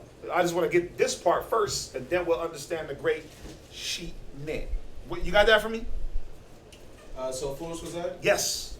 Psalm chapter 73, verse 22. Mm-hmm. So foolish was I, and ignorant, I was as a beast before thee. Right, so here goes David calling man a beast. When you go into Genesis, it said that it said the serpent was more cunning than any beast of the field. Beast was talking about man without wisdom. Go back to Acts. It's all going to tie in. Watch, go back to Acts. Don't leave off of Acts. Come on, Ricardo, stay with me. And creeping things and fowls of the air. Right. And there came a voice to him, Rise. Right. Here. So stop. That great neat shit. That great sheet knit at the four corners. Where was Israel scattered to? The four corners of the earth. What was Israel without wisdom? Beasts of the field. What did Peter see? beast? Wild beasts. No. What did Peter see? Pigs and did he see pigs and mealworms? Some people without wisdom. He saw men without wisdom in this vision. The vision was symbolic of what Peter was having to go do. Remember, Peter didn't sit with a man he wouldn't eat with a man that wasn't a Jew. What was he sent to go do? He was sent to go deal with this man. Right, these men, actually, that they appeared as what? As beasts. As Gentiles. Israelites in a Gentile state of mind. Why would he? You got to read, you know what you got to read? To really get Acts chapter 10, you got to read the story leading up to Cornelius and those men, the Italian band, and read up into that. Think about it. The Italians at this time, you had Israelites. Why were they called Italian? And not that was the land that they lived in. That was the no, you're right. That was the nationality that they assumed. Like Paul, he was called what? Roman. Right? You had many Israelites that called themselves Italians. They weren't the only ones. There's other scriptures that show that there were Israelites that called themselves Italian or Hellenists or Greek. This was a symbol. This was a symbolic dream to Peter that, okay, you're going to go teach these men that are, in your eyes, beasts. Right. Why? Because they got no wisdom, no knowledge of the Most High of who they are. Right? You're going to go teach them. Rise, Peter, slay and eat. Go teach them. Not literally slay and eat them. How do we know? Well, read on. And there came a voice to him and said, Rise, Peter, kill and eat. Right. But Peter said, Not so, Lord. Now, why would Peter disobey? Right. Because of his devoutness. Because he knew the law. Now, ask yourself this. If Peter knew that the law was still in play of dietary, why would Yahawashi or some angel say, Peter, go break the law of the dietary? Like, do y'all think that this has something to do with food? Not at all. This had nothing to do with food. The beasts were symbolic of men without wisdom. He said, without wisdom, I was a beast before thee. You see that? Rise, Peter, slay and eat. Go ahead. For I have never eaten anything that is common or unclean. Go ahead. Verse 15. And the voice spake unto him again the second time. Right. What the Most High hath cleansed, that call not thou common. Put it like this. At one time, oh, it's beautiful. Because the reading, at one time, woo. Let's go back to Acts. Damn, we were just there. Acts 9? Acts 9. Right? Yeah. We were just there. Was not Paul considered common and unclean? Yeah. Until what? Christ came. Read Acts 9:15. Acts chapter 9, verse 15. Go ahead. But the Most High said unto him, Right? Go thy way, for he is a chosen vessel unto me. I've cleaned him up. I've chosen him. Ananias was like, wait a minute. This dude's unclean. He's killing us. Yahawashi was like, nope. He's not common and unclean. He's chosen now. Right. Now we fast forward to Acts the 10th chapter. And we got Peter, who's the opposite of Paul, but in a different mind, same mission, wake up Israel. But he's showing Peter like, wait a minute, there's some men that are going to be moving around like Gentiles, and you can't just misjudge them because they don't have the knowledge that you have. Right? There's going to be Israel scattered, moving around like Italians, moving around like Greeks and Romans, Hellenists, right? In your eyes, they're common and unclean, but they're sanctified by the Most High. Right? Now read on in Acts. Verse 16. Uh-huh. This was done thrice. Why did it have to be done 3 times? Because Peter knew it wasn't about no... Well, you know what's funny? I'm going to say this. How can the church tell you that this is about food when Peter didn't even know what the dream was about? The vision. How could the church be like, oh yeah, see, the Most High say you can eat whatever you want? Even Peter himself didn't even know what this vision was about. Right. Exactly. It was done thrice because Peter knew that he wasn't going to break the law when it came. He was misunderstanding what was being said. He heard, right? Akuos. He heard, but he had no understanding of what was being said. God. When he said rise and eat, he was like, nah, I ain't eating that. That's unlawful. Watch, read on. It said it was done thrice, and the vessel was received up again into heaven. Verse 17. Now, while Peter doubted in himself Right? what this vision which he had seen should mean. So if Peter doubted, how does the church know? God. Yeah. My. Right? I'm like John Samuel. My. Think about it. Peter doubted. Because if it was about food, it wouldn't he been like, oh yeah, let me get something to eat. It wasn't about that. Go ahead. Behold, the men which were sent from Cornelius had made inquiry for Simon's house, and stood before the gate. So right when the vision of these unclean men disappear, here comes the unclean men. Right. Here comes the men that Peter deemed common and unclean. God.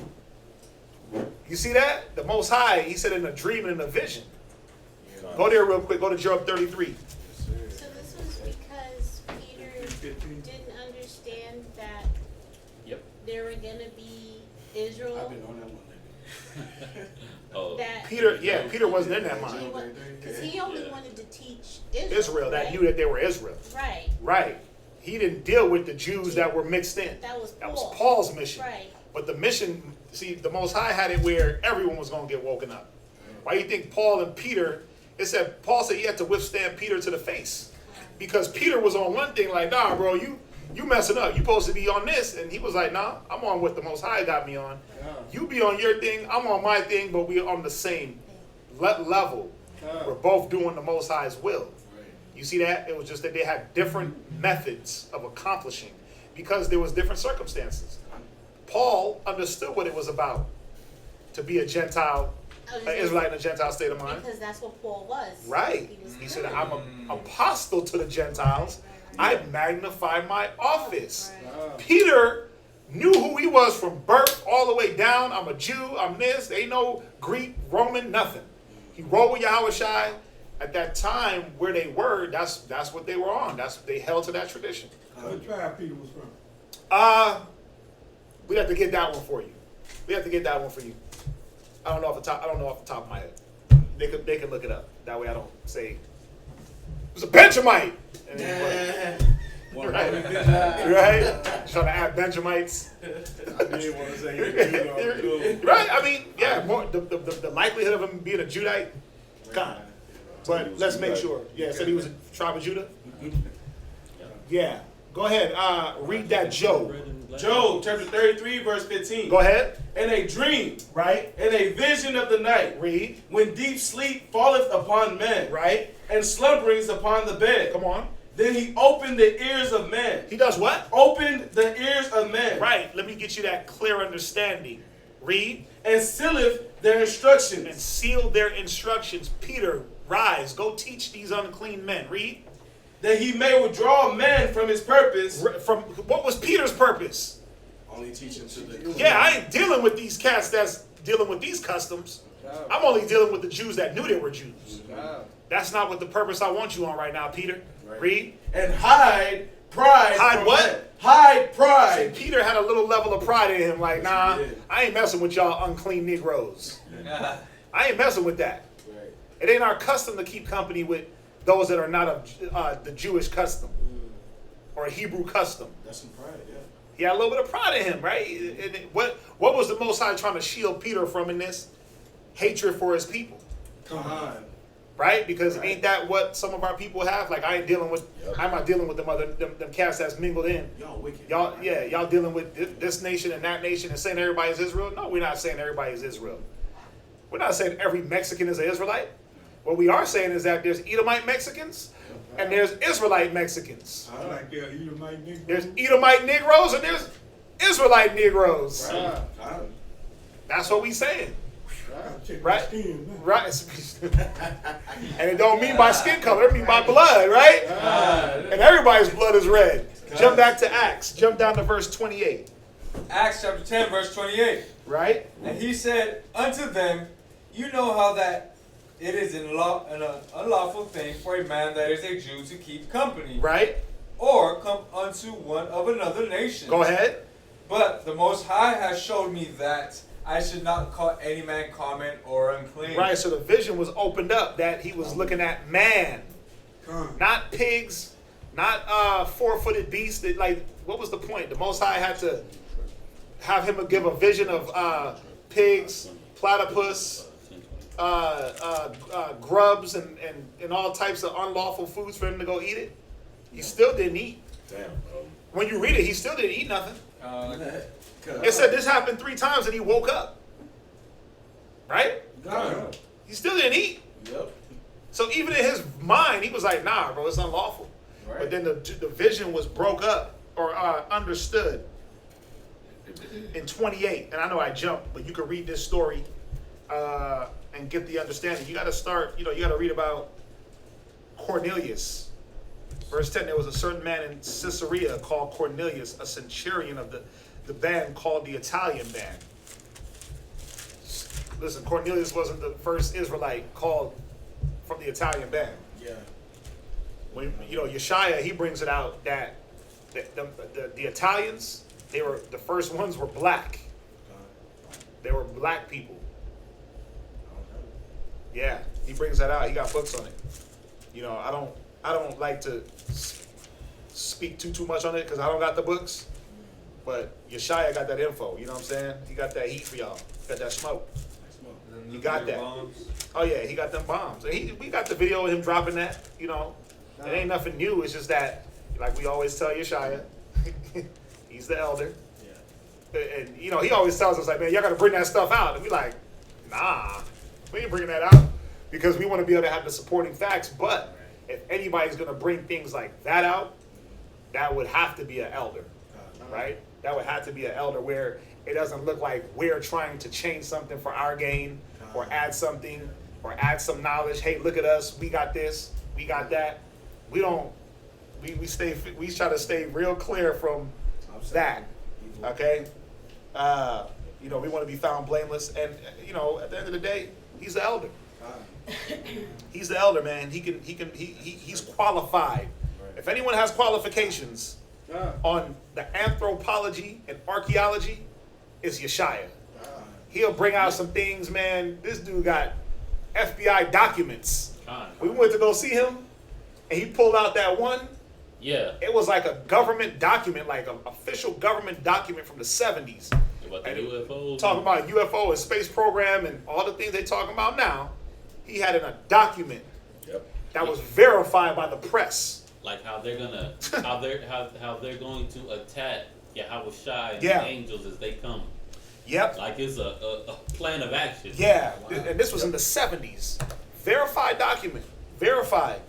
So, if anybody's, I'm saying that because if anybody's qualified to bring out certain things, anything that we would deem of that's new information, that's Yeshaya, man. That's the elders. So, yeah, we always got to give respect where respect is due. But hopefully y'all understand that Acts 10. Hopefully y'all understand that Acts. So Cornelius was a Jew in the Gentile state of mind. Peter had little Yeah. wanting to build with them. That's what it was. Peter didn't want to deal with this man that was literally, he would be deemed in an unclean state. He was. Oh, you got it? Yeah. We was in there taking photos of everything we could. We was taking photos of everything, man. Yeah. But yeah, that's what it was. That's when you understand this 10th chapter. It had nothing to do with food whatsoever. It was about unclean men. The 4 knit corners was talking about Israel being scattered. And there's a precept, I gotta find it. But Israel being scattered to the 4 corners of the earth. That's what Peter had to see. That Israel is scattered in a Gentile state, unclean state. Gotta go teach them. William. I was gonna say the last time you taught it, what kind of made it click for me was when you said, when was this stuff ever deemed to be clean? Right. Never. When were the unlawful foods ever, okay, now y'all got the okay. Well, we know there wasn't the okay because Peter, being the rock of the church, right, was literally coming up against Yahawashi in a vision. He was literally going against the Lord. Now, we'll go to Romans real quick. Go to Romans 9. And you know, also one thing, if he was gonna make it clean, he would have said it, because he would have made it very clear, just like Leviticus made it very clear what we can and can't eat. Yep. It would have been made very clear what it is that we can and can't eat now, because I mean, think about it, it's our food. Why would the Most High want something that we do every day and something that we got to do to live? Why would the Most High make it confusing? You know what I'm saying, when it comes to food. So, yeah, if it was changed, it would have been in there loud and clear. Dang, that's not it. Who shall separate us? From the love of God. It's 8? 8:35. There it is. Yep. It was in Romans. Roman. Right here. Go ahead. Yeah. Romans. Go ahead. 8:35. Roman. Got you. Romans chapter 8, verse 35. Who shall separate us from the love of Hamashiach? Right. Now jump down to verse 38. For I am persuaded that neither death nor life, nor angels, now, nor what? Nor angels, come on, nor principalities, read, nor powers, read, nor things present, nor things to come, nor height, nor depth, nor any other creature shall be able to separate us from the love of God. Right. What is the love of God? 1 John 3 and 5, right? Oh, no. That's transgression of the law. That's the Oh, is it? Yeah. Oh, okay. So I'm in the spirit. I'm taking myself out. Right, man. Hey, there be so many in there. It's like, wow. Wait a minute. What does it say again? 1 John 3 and 5. Right. Read that. For this is the love of the Most High, that we keep His commandments, and His commandments are not grievous. That's not it. It's 5 and 3. 1 John 5 and 3. Right. See, I knew I was wrong. Go ahead. 1 John chapter 5 verse 3, sir. Read that. 1 John chapter 5 verse 3. For this is the love of God, that we keep His commandments. Go ahead. And His commandments are not grievous. Right, so who shall separate us from the commandments? Peter was like, ain't no angel doing that. It is not so, Lord. Yeah. 3 times he went against Christ? Come on. Now, the first time, how come Yahawashi didn't just mash him? He was sincere. He was sincere. Like, he really thought that was but he not misunderstood. Right. Yeah. He was misunderstanding. Right, Christ got that. Yeah, he was misunderstanding. If it was about he was being disobedient, what happens to the if you don't bow down to me, you're gonna die, right? That's how Yahawashi rolled. Right. So hopefully, Angela, hopefully that's clear. Hopefully that's clear for everybody. Done. Wake up, Zion, Shalom. Yeah, go ahead. Operation Dominic. Is that what it's called? The paper that he had? I don't think so. Oh, Council Cornelius Jew. Yep. No, it's not. Verse 28 is the clarity. Yep. What's that? No, nothing. Anybody else?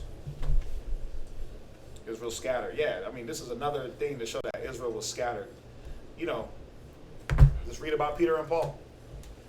They had the same mission, just different ways of accomplishing the mission. Yeah, very good stories. Is that it? Fine. No other questions. We set a record. Dang, 7. That was Almost 7. All right, that was the plan. let's get up out of here. Beat trap. If that's it, I mod him. Wapunya Hakwadam. Rise in peace. Okay, so that was officially my longest class. Please. No, that was the knee cap. The old cap.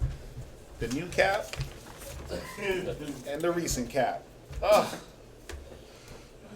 Come, the water. Come.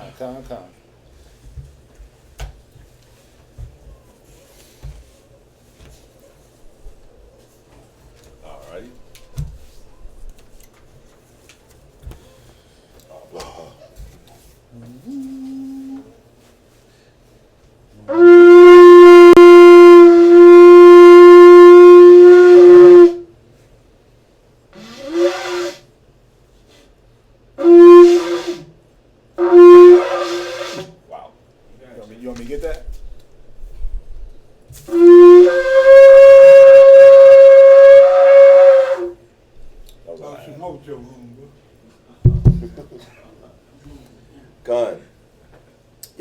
Yahawashi. Yahawashi Yahawashi. Baruch Shah. Shemai. Yanawa. Salakia. Barakatah Yahweh. Hashem Yahawashi. Hashem Yahawashi. Baruch Shai. Shemai. Yanawa. Right now. Shalak Ma'acha Allah. And the righteous angels. To watch over. Barak. Rapab. Protect. Chazak. The people of Israel. Also send unto us. Much wisdom. Much knowledge. Much understanding. Much patience. Much faith. Much brotherhood. Much love. Spiritual power. Forgive us. Of all our sins. Yahawashi. Come quickly. For indeed is our hope. Always. And forever. Amen.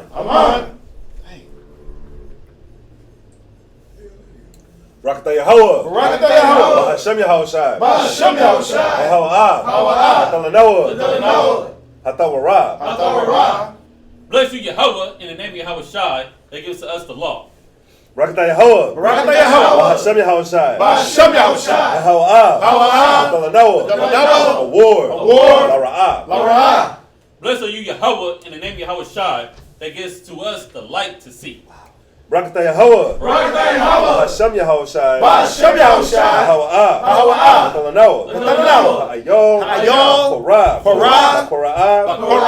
Ha'aim.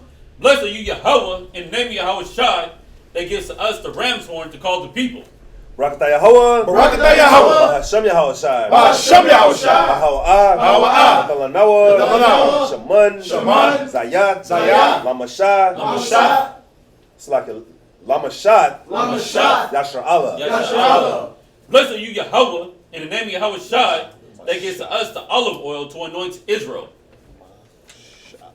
And if anybody wants to get anointed, y'all can get anointed at the end. This is Psalms chapter 92. It is a good thing. To give thanks unto Yahweh. To sing praise unto thy name. Our Most High. Show forth thy loving kindness. In the morning. And thy faithfulness. Every night. Upon an instrument. Of 10 strings. Upon the psaltery. And upon the harp with the solemn sound. For thou, O Yahweh, hast made me glad through thy work. I will triumph in the works of thy hands. O Yahweh, how great are thy works. And thy thoughts are very deep. A brutish man knoweth not. Neither doth a fool understand this. When the wicked spring as the grass. And when all the workers of iniquity do flourish. Is that they shall be destroyed forever. But thou, Yahweh, Most High forevermore. Below thine enemies. O Yahweh. Below thine enemies. Shall perish. All the workers of iniquity. Shall be scattered. But my horn. Shalt thou exalt. Like the horn of a unicorn. I shall be anointed with fresh oil. Mine eye also shall see. My desire of mine enemies. And mine ears shall hear. My desire of the wicked. That rise up against me. The righteous shall flourish like the palm tree. He shall grow like a cedar in Lebanon. Those that be planted in the house of Yahweh. Shall flourish in the courts of Yahawashi. They shall still bring forth fruit in old age. They shall be fat and flourishing. To show that Yahweh is upright. He is my rock. And there is no unrighteousness in him. By Hashem Yahawashi. The water. Amen. This is Psalm chapter 133.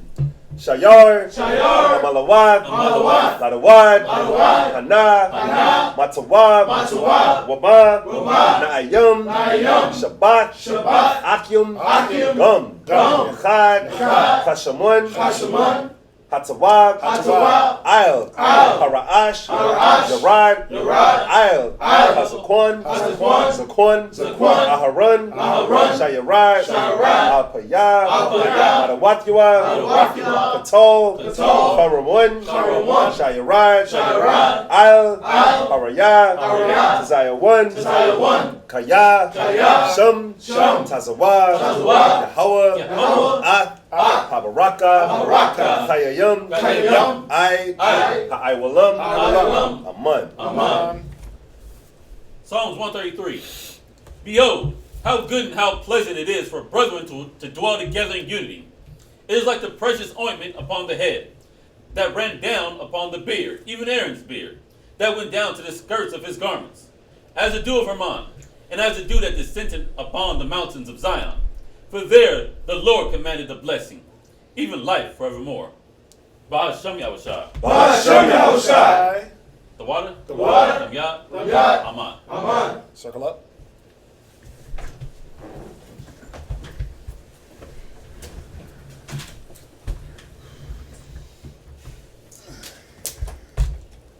Call it. Men of Israel, I'm Ma'am. Barak. Yahawashi Yahawashi Rakatham. Kumishral. Kumishral. Kumishral. Kumishral. Kumishral. Kumishral. Yadimatah. Let's turn and face the sisters. Ajim Shabbat. Call it. Slew not the daughters of Zion. Men of Israel, I'm Ma'am. Barak. Yahawashi Mawadan Yahawashi Yahawashi. Yahawashi Mawadan Yahawashi Yahawashi. Yadimatah. My baby. She saluted thou. Let's say shalom online there.